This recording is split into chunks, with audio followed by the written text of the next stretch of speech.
Well, today, as you have known, we've been going over a series called They Lived It, and we've been really focused in on the Old Testament. In fact, we've seen from Adam all the way to David, and we've gone over this enormous chunk. And as we were in this chunk, we're going to start something that's new but very similar. And that is, we're going to go through the people of the Bible just as they lived it, but we are going to be looking at some of the characters that are specifically surrounding Christmas or the birth of Christ. And that is what we're going to be looking at for the next 3 weeks plus Christmas Eve. By the way, there's 2 Christmas Eve services. Don't you like how I added that into the service, right? There's 2 of them this year. So as we look at these, we're going to be looking at some of the people that lived during Christ's birth, but we're going to see them in light of who they are as people and how they responded to Jesus. So today, we're going to be looking at 2 different groups of people. In fact, we're going to be looking at the wise men, and we always call them the 3 wise men or 3 wise guys, and we're going to be seeing them. But without looking just at the wise men, we also see that there's another character that is central to the wise men's story. And that man's name is Herod. And it's kind of funny, as the band was asking me what I was teaching, I was like, hey, I'm going to teach on the 3 wise men. And they're like, yeah, we can sing that song, We Three Kings. And I said, hey, can you sing a song about Herod too? And, there's no we kill baby song. Isn't that horrible? But that's a part of the Christmas story. And that's what we get to look at today as we're diving into Matthew chapter 2. We're going to be seeing how Christ coming to this earth affects men and women in a positive way, but also can affect us in such a horrible, horrible way in which we can completely reject and become hostile. And this is where we dive in. So right here in Matthew chapter 2, verse 1, it says, "Now after Jesus was born in Bethlehem of Judea." Now we have to pause there because we're jumping in a little bit behind the story, right? Usually if you're going to be looking at the characters of the Bible and the characters of the birth of Jesus, you start with Joseph and Mary. But we're just skipping them right now. We'll go back to them, I promise. But at this point, if you think about it, what's happening is Jesus and Mary and Joseph, they were taken from their homeland and they had to go to Bethlehem. Now, Bethlehem is a traveling city. It's kind of a stopover city, as we'll find out that you look and you go there and just hang out. But they were forced to go to Bethlehem because of a census. And as they were there, Mary, being extremely pregnant, had to travel. And as she comes in, there's no room in the inn. And Jesus was born in a cave or a manger. Most likely it was a cave. It was where you kept animals. And this is where Jesus is found. And as Jesus is there, this glorious night happens, and all the angels sing, all the heavenly hosts are just praising him, and they go to the shepherds, and they start speaking to the shepherds and saying, hey, Jesus is born. And as this is going on, you have that first night. And think about that first night. Ladies, if you have a child, how many of you guys want a bunch of strange, smelly shepherds to come and see you? Isn't God glorious?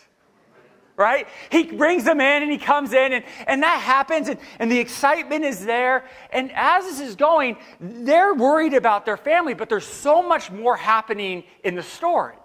So Jesus is born, and then as this is happening, it says, "In the days of Herod the king, behold, wise men from the east came to Jerusalem." So right now, if you paint this picture, Jesus is hanging out in his manger. He might actually be in the inn at this point. The innkeeper might have been like, well, I didn't know you were going to have a baby, so I'll kick someone else out. So they might have been in there, but they're in Bethlehem, and these wise men come from the east, and they start to look for Jesus. They're coming right to Jerusalem. And this is the hard thing about Jesus. And it starts right from the beginning, especially around the Christmas season. One of the greatest things to me about the Christmas season is how busy it is. Don't you guys love how busy Christmas is? I mean, no, everyone complains about it. They're like, oh, it's just so busy. And then we as Christians get kind of like on our little high horse a little bit, and we're like, well, if people just focused on Jesus. But then we go home and watch Elf. But you really think about it, that's how we do things. But we go on, and the great thing about the busyness of Christmas is it's actually a great picture of Jesus coming to the world. I actually think and I believe that God made it so busy because that's how our lives are when Jesus comes in. See, these wise men were living their life. Herod was living his life. And all of a sudden, Jesus is born, and you're like, what am I going to do with that? How am I going to fit Jesus into my busy schedule? And they have different opinions of how to bring Jesus glory this time. So they come from the east, these wise men come from the east, and this is what they say. This is why they're there. They say, write to Herod, where is he who is born King of the Jews? For we have seen his star in the east and have come to worship him. So the wise men come to Herod, and immediately they're looking at Herod and going, where is the King of the Jews? And Herod is looking at him going, what? King of who? I'm the king. See, we have to know a little bit about Herod. Herod is a self-proclaimed and Roman-proclaimed king of the Jews. He is the king of the people. And yet these wise men from the east, who, by the way, are really wise guys, coming in there and they're in all their glory. If you think of Aladdin, how many of you guys have watched Aladdin? You know when he's coming in with the elephants and all the people? Just imagine that, right? They're coming on in and everyone is there and they're like, why are these crazy guys coming in from the east? And they look at Herod and go, where's the king?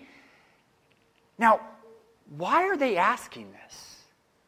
And usually our first answer goes something like this. It's found in Romans chapter 1, verse 20. And this is a good answer, but I'm going to say it's probably not the right answer. Romans chapter 1, verse 20, it says, for since the creation of the world, his invisible attributes are clearly seen, being understood by the things that are made, even his eternal power and Godhead, so that they are without excuse. So usually we go right to that and saying, hey, these wise men must have just known about Jesus because, they seen God in nature, which is true. They did. But that verse is more for Herod. He's seen God. So why did these wise guys come around and go right to Herod and go, where is the King of the Jews? Have you ever asked that question of how in the world they knew Jesus was going to be born? I mean, it's a really weird thing. Just so you know, we all are looking at this going, how did they know? But there's another problem, and that is they came from the east. And that's that way. Really far. And they didn't have these things called jet planes. So they must have been traveling for up to a year beforehand. So how did they know Jesus was going to be born? This is actually a question that scholars have been asking for centuries of going, how in the world did they know Jesus was going to be born? Now, I'm going to propose that the reason they knew Jesus was born is because they were actually seeking after Jesus. They were looking at prophecy because the wise men from the east, the reason we call them wise men is not because they were kings or just bestowed wisdom, but most likely it's because they were what we would call professors of universities, college students, people that are sitting out there and going, man, I'm going to use my brain all the time. Don't you love how God has shepherds and the crazy smart people? Right? I mean, this is really what it is. He's like, man, okay, I'm going to use these guys. So we know that these guys are extremely wise. They're smart men. And yet, they also come from the east, which means they probably came from Babylon. Now, I believe they actually came from Babylon. And if you think back to Babylon, you're like, wait, I've heard of this before. Now, we haven't got to it in our study, but Babylon is a very important character in and of itself in the Bible. And that is Babylon, as it is, came and took over the northern and southern kingdoms of Israel and took all the people, except for the poor people, yes, back to Babylon. And they were like, you're going to live here. And as they're hanging out in Babylon, the children of Israel are there for 70 years. And the reason they're there for 70 years is because God is punishing them. But as they're there, there's a man that comes around named Daniel. And Daniel is part of the Christmas story. As weird as that is, Daniel's part of the Christmas story. Daniel is there, and as Daniel's there, he's lifted up, and God's Spirit is on Daniel, and Daniel does something that is extremely different. He teaches, and he prophesies. In fact, he actually prophesied this. In Daniel chapter 9, verse 25, it says this, know therefore and understand. Don't you love when God gives a prophecy and says know and understand, and we're like, what? But you're going to read this, and I hope you understand it. That from the going forth and from the command to restore and build Jerusalem until Messiah the Prince, there shall be 7 weeks and 72 weeks. The streets will be built again, and the wall, even in troublesome times. Now, the reason this is so important is because most scholars, and I actually believe, that this is a direct prophecy about when Jesus is going to be born.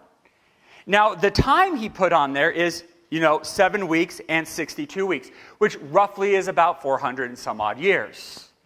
And if you do the math from when the walls were started to be built the second time, it comes about right around when Jesus should have been born. And the reason I say that's important is because I actually think these wise men studied in the University of Daniel. And they were looking and going, okay, I'm going to find Jesus. I'm going to look for Jesus because he should come about right now.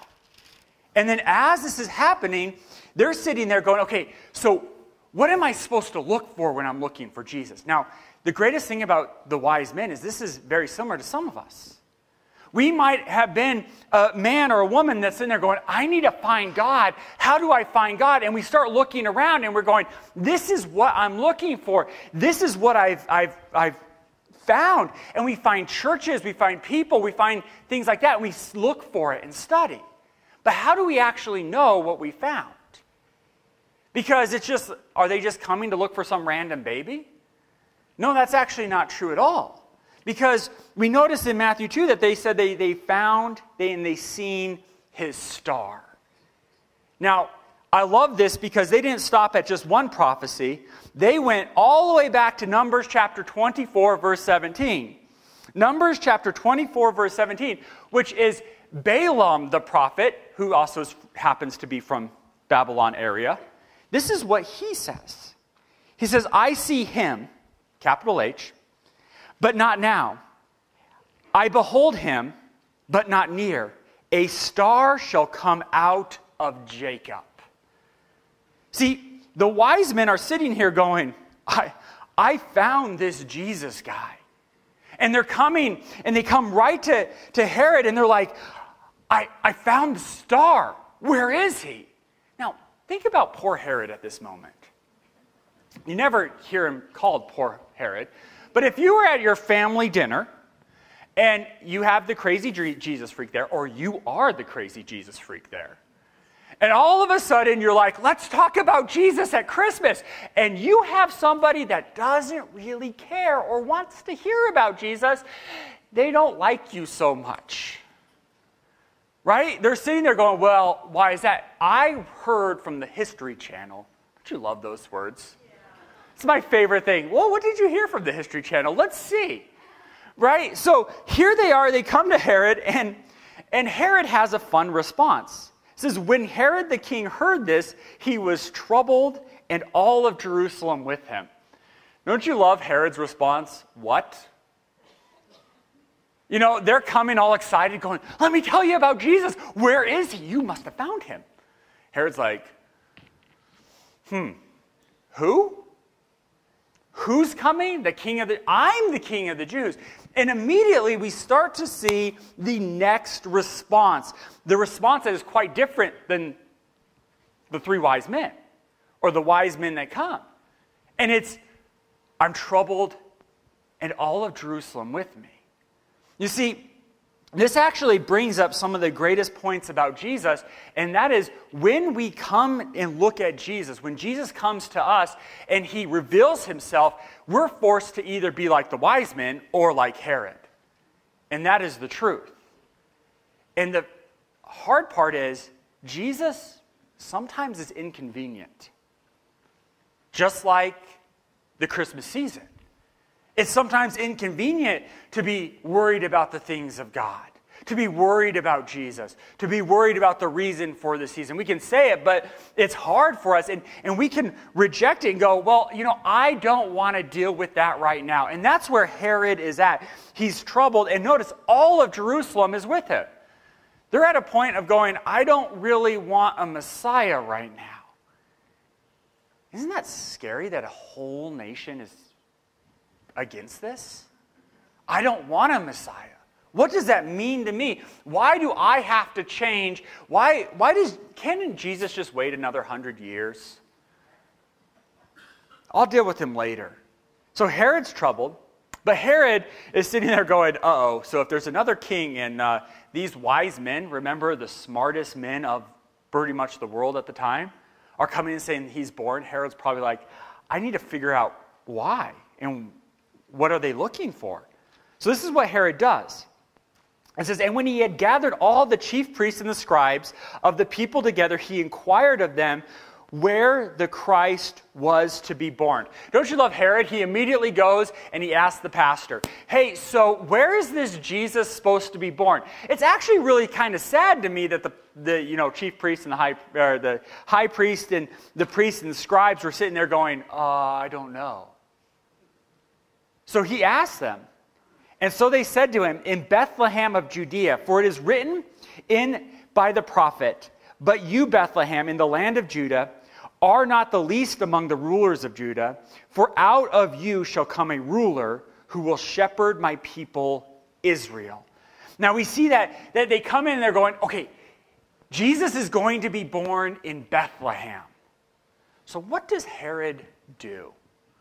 What's your first thing you do when you don't want something? You find out where it is, and you send other people there to spy, right? So he sends the wise men.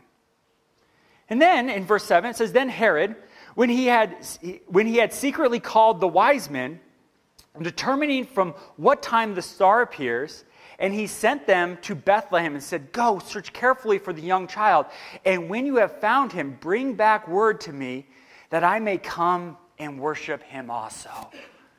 So he's looking at the wise men, and he's doing kind of that beautiful thing of going, hey, so just you tell me about this Jesus, and I'll promise I'm going to worship him also.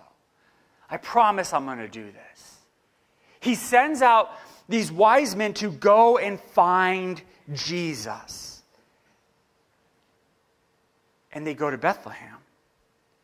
So it says, when they heard the king, they departed. And behold, the star which they had seen in the east went before them. They came and stood over where the young child was. I love the three wise men at this moment or the wise men at this moment. There's probably more than three.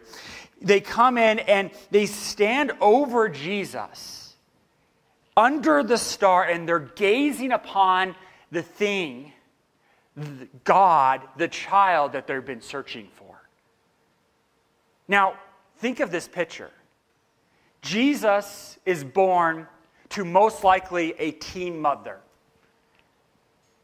She has a husband, and they're just hanging out in an inn. Nothing fancy.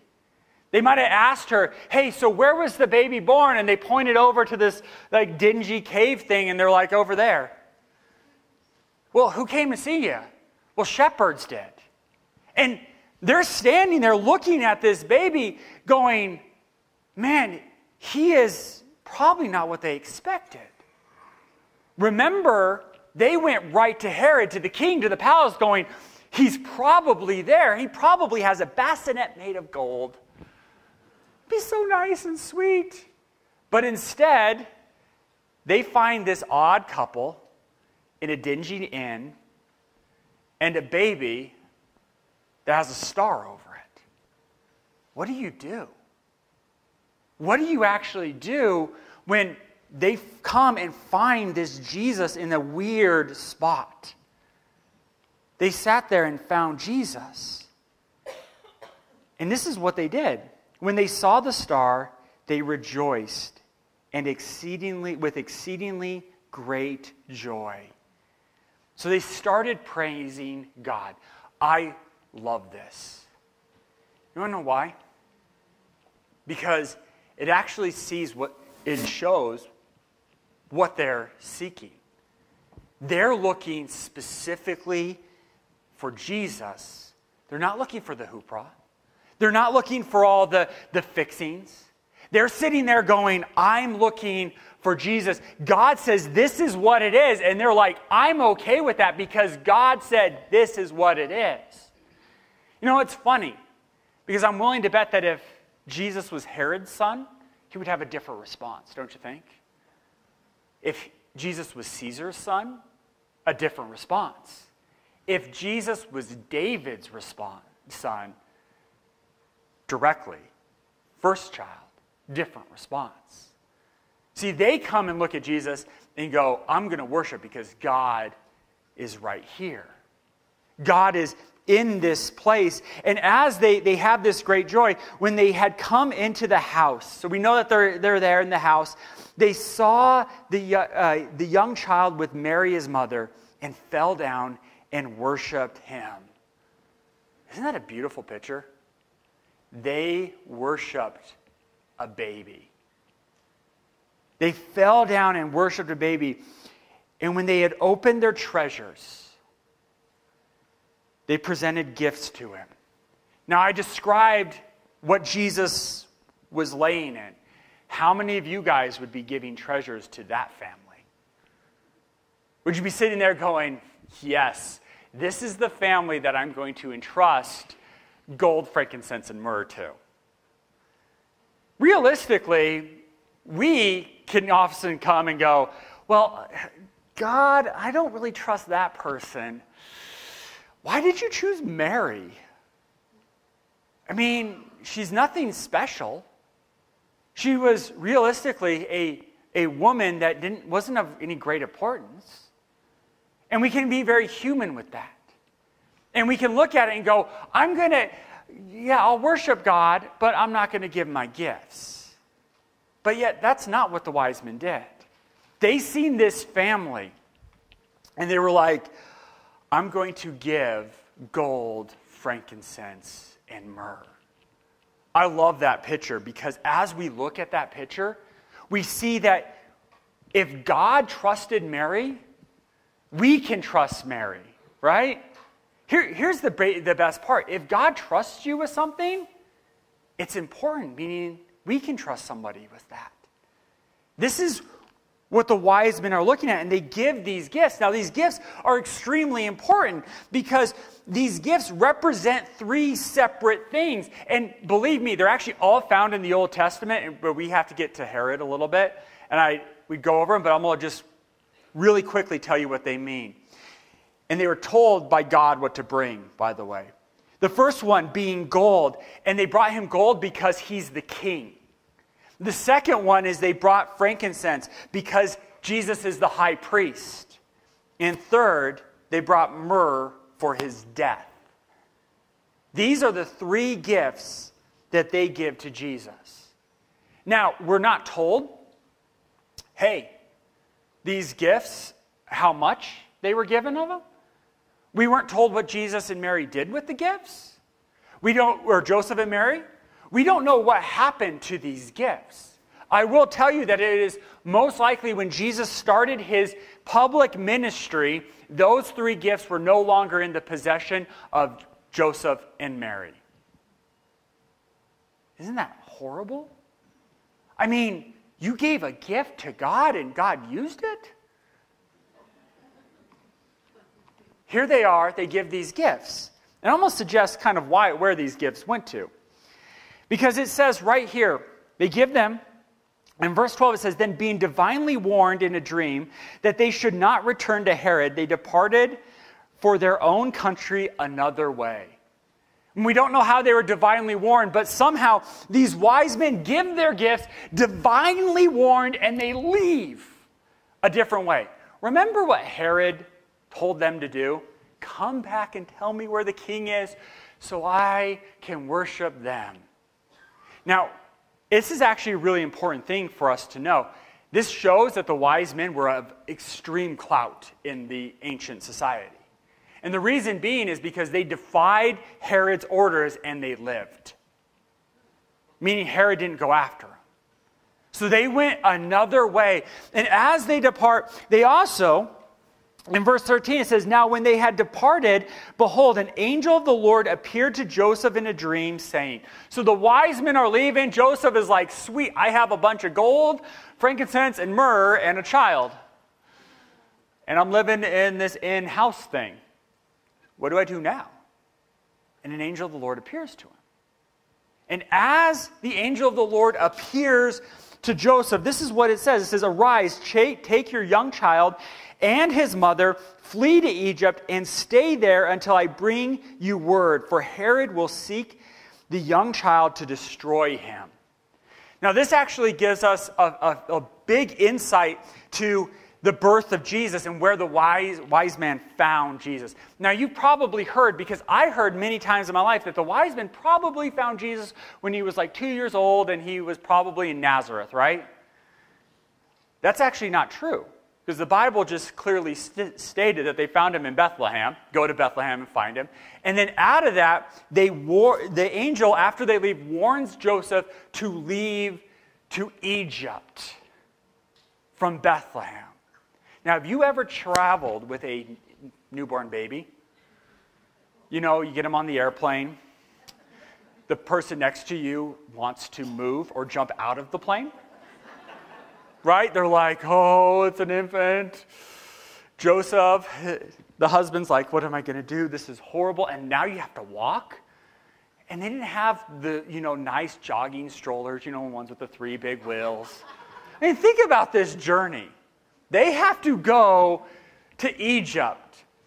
You know what makes it a lot easier to go to Egypt with? Gold.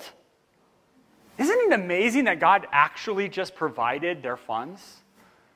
I mean, these are not people of any means. He's allowing them to go to Egypt. He's saying, go to Egypt and run for the child's life. So right here in verse 14, it says, when he arose, he took the young child and his mother by night and departed for Egypt, and was there until the death of Herod, that it might be fulfilled, which was spoken by our Lord through the prophet, saying, out of Egypt I call my son. Right here, we see that as they're warned to leave and go, they go to Egypt and live there all the days of Herod. They're just hanging out, going, what do I do in Egypt? Could you imagine having the Messiah, the King of the world, the one that God came and appeared in a dream, the one that, Mary was just pregnant with? And you are running for your life to Egypt, waiting for a man to die. And yet this was God's plan. It's not a plan that any of us would have had. They're waiting for this man to die. And out of Egypt is where Jesus has to come. So we actually start to see a little bit about Jesus' prophecy. He needed to be born in Bethlehem, and he needs to come out of Egypt. By the way, really strange prophecies, because usually you come out of Bethlehem at that point. But God had this all under control. And the reason they were running, we get to see why. Because Herod was a lovely man. Verse 16. When Herod, when he saw that he was deceived by the wise men, was exceedingly angry. I love how the Bible just kind of, sometimes it really gives you descriptive words. And this one, it's so nice. He was exceedingly angry. How angry do you think Herod was? I mean, was spears being thrown like Saul? Did he kill anybody? Because he liked to kill people. It was like one of his pastimes. He was livid. He was so mad that he was deceived because they didn't tell him where Jesus was. Now, on the surface, right away, we could actually look at that and go, what do we know of Herod? Because all of us are laughing because we actually know the rest of Herod's story. We know that he's going to kill kids. But if this is the first time that you ever heard this story, think about what you know of Herod. Herod didn't know Jesus was coming. Herod then asked the wise men, well, where is he? I want to worship him. And as he was worshiping him, the wise men left him and didn't allow him to know where Jesus was. So he was mad he couldn't find the Messiah. I'm sure there was people that were looking around going, you know, Herod's the king and he has the right to be mad sometimes.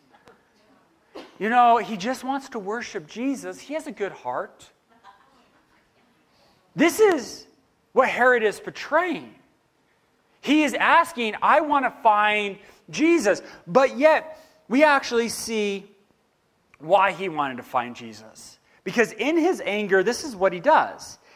And he sent forth and put to death all the male children who were in Bethlehem and in all the districts, from 2 years old and under, according to the time which had been determined from the wise men. He looks and he goes, I want to kill, kill, kill.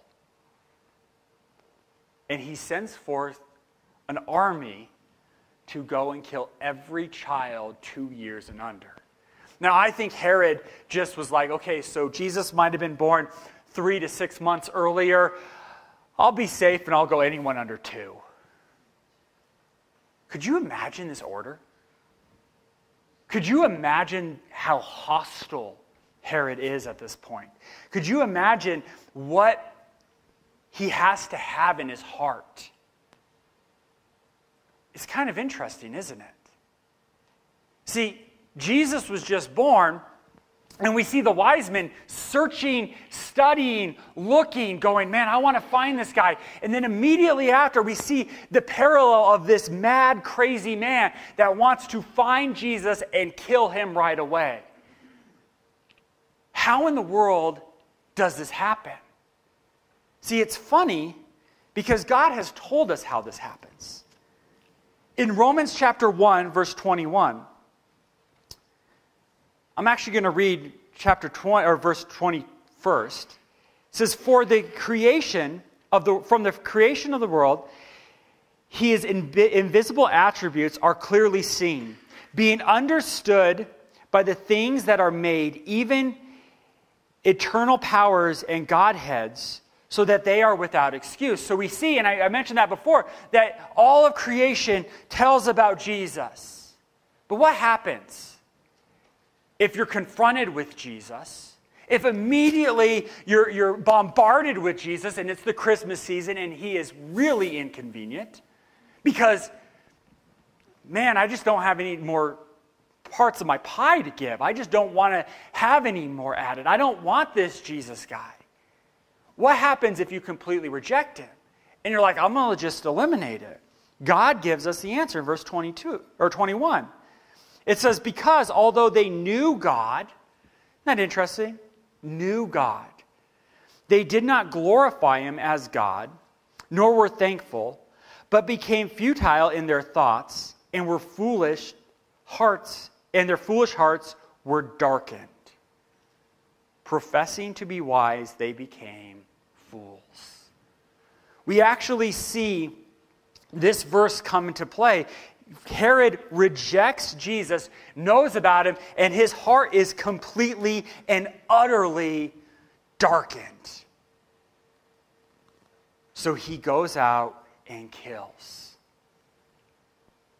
And God knew this was going to happen. How scary is that? Because it says, then was fulfilled which was spoken by Jeremiah the prophet. This is found in Jeremiah 31, verse 15, just so you know. Saying, a voice heard in Ramah, lamentations, weeping, and great mourning, Rachel weeping for her children, refusing to be comforted because they are no more. See, God comes in, knew this was going to happen. See, the truth about Christmas is it creates a reaction. The reaction here is Herod killing kids. Think about the position God is in. He's in a position that knows his very being, him being around and revealing himself to mankind, can either create someone like the wise men that are seeking, glorifying, rejoicing in God, or someone that is so angry that he exists that he's willing to kill children. That's what God knows. That is his position. He knows that we are going to respond. And Herod responds in this way. And God even knew, going, man, you reject me, and I see the destruction that can happen because of it. This is the destruction of Herod. It's actually extremely sad. This isn't God's fault. Is it the mothers of these children's fault? Not at all.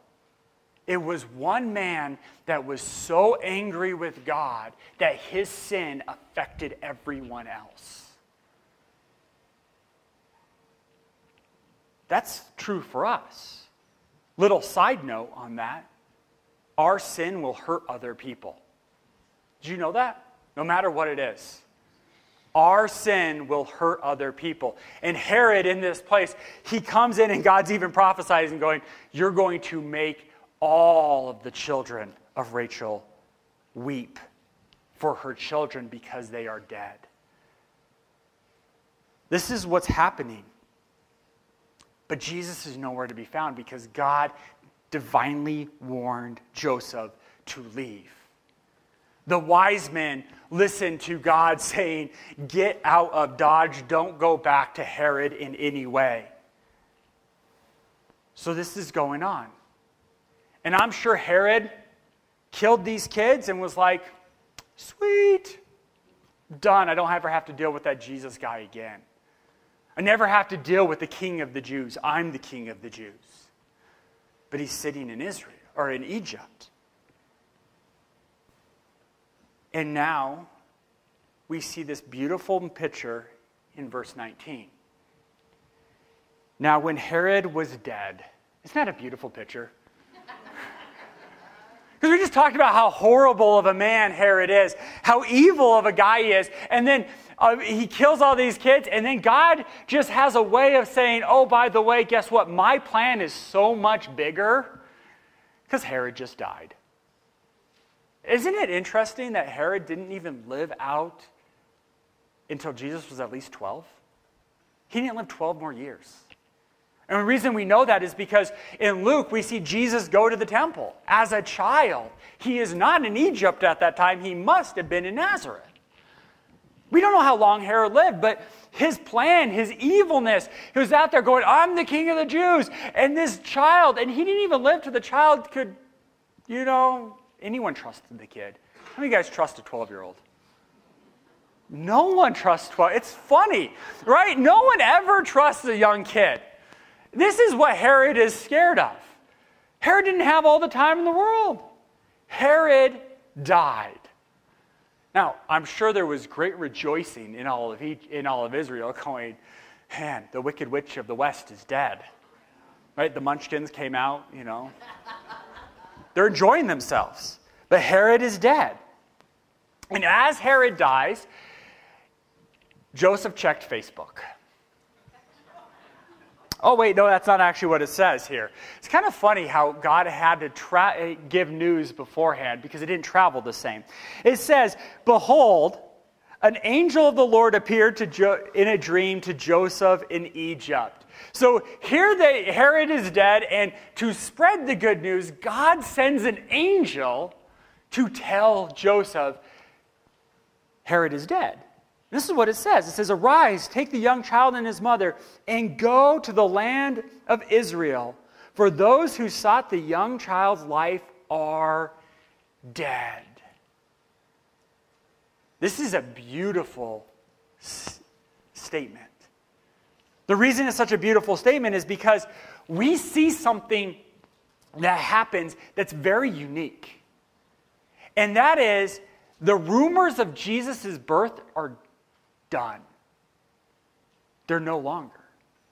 Jesus is not a threat anymore. Jesus is just a child at this time. Joseph and Mary have been living in hiding, and everyone that sought Jesus to die, his life, are dead. Now, we should actually take a pause and go, why? Usually we don't ask that question at this moment. But if we actually think of who Jesus is a guy that the wise men from the east are willing to elevate to be king as an infant. The youngest king ever, born your king of the world, not just of, a land, the world. And yet we know that Jesus lives in utter obscurity until he starts his public ministry. In fact, he lived a life that was so mundane that he was invited to his wedding. They ran out of wine, and he had a fight with his mom saying, "It's not my time to show people who I am." And this is Jesus. How in the world did he live that way? How in the world did Jesus learn carpentry skills? Hung out with Joseph, his dad, and his mom in Nazareth. I'm sure Jesus played, whatever ball game they had at the time. By the way, we're not the first group of people that plays with balls. We love them. They're fun to throw at people. Jesus might have had a great arm. We never know. Won the Heisman Trophy. That's why he wasn't born now. Never mind. Ridiculous thing I just said there. But as Jesus is, he lives in obscurity, and he just goes and almost has a normal life. And the reason that is we see that everyone that sought Jesus was dead. That sought this young child's life is dead. And I have a sneaking suspicion that it's because Herod thought he killed Jesus. I think the reason Herod stopped his search was he's like, I killed all the kids. I guarantee he's dead. So I don't even think Herod told his son, who took over for him. Because this is what happens in verse 21. It says, Then he arose and took the young child and his mothers, and they came into the land of Egypt. And when they had heard that Archelaus was reigning over Judea instead of his father Herod, he was afraid to go there. And being warned by God in a dream, he turned aside into the region of Galilee. See, Herod's son wasn't looking for Jesus.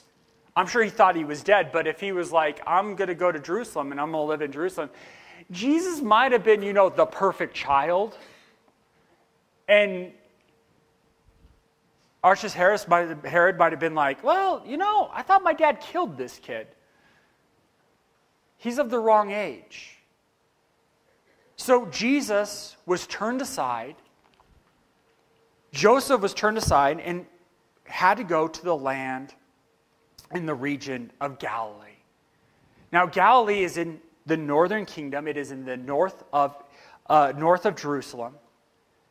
And they came, in verse 23, and dwelled in the city called Nazareth, that it might be fulfilled by which was spoken by the prophets, he shall be called a Nazarene. So Joseph comes into this thing being divinely warned now of saying, hey, you have to leave and go to Galilee. Because it's the third place that Jesus was from. Remember now, he's born in Bethlehem, out of Egypt, from Nazareth. Weird trajectory at the time. Joseph goes there because no one wants to find him, and he's hiding Jesus. But how does that all relate at the end to some wise men and a crazy guy? It's really fun because we see these realistically insignificant people that we sing about at Christmas. Well, Three of them we sing about at Christmas. The three kings. They come and worship God, and we never hear from them again. And we hear about Herod and his treachery and how horrid he is. And then we never hear from him again. And it's all because of God's plan. You see, God knew that there were going to be some that seek him. And as we seek God, we play into that, into where God wants us to be. And then there are those that reject. And when we reject, God knows we're going to hurt. We also know that no matter what, God will prevail. And we're brought to that point today. Are we going to seek God in the craziness of life? Are we willing to trust God where he's leading us? Even if they don't look right, if they happen to be a teen mom, her husband, and they're living in an inn, and God says, give them gifts? Or are we going to reject because it's not our plan? That's what this Christmas season's about. And that's why I love how busy this season is because we get to choose. We get to make that decision so easily of saying, am I going to seek him or reject him? And that's what we get to leave tonight at, or this morning at. So here's my prayer for you. That in the craziness and busyness of our lives, we get to take a moment and seek him every day. And remember that seeking him, we get to glorify him. And notice that they were not troubled. But if we reject, I will guarantee we will be troubled down to our soul. Let us pray. Lord Heavenly Father, how amazing you are. How amazing you are that you are our God. You are the God that came to be worshiped, to be glorified. Lord, that you are a God that was willing to take praise and glory from shepherds, from the lowly, and from the wise men, the kings, the rulers, Lord. You are willing to accept our praise and our worship no matter who we are because of who you are, Lord. And I just ask that you just create that heart in us that we can just worship and glorify you with exceeding wonder. In Jesus' name, amen.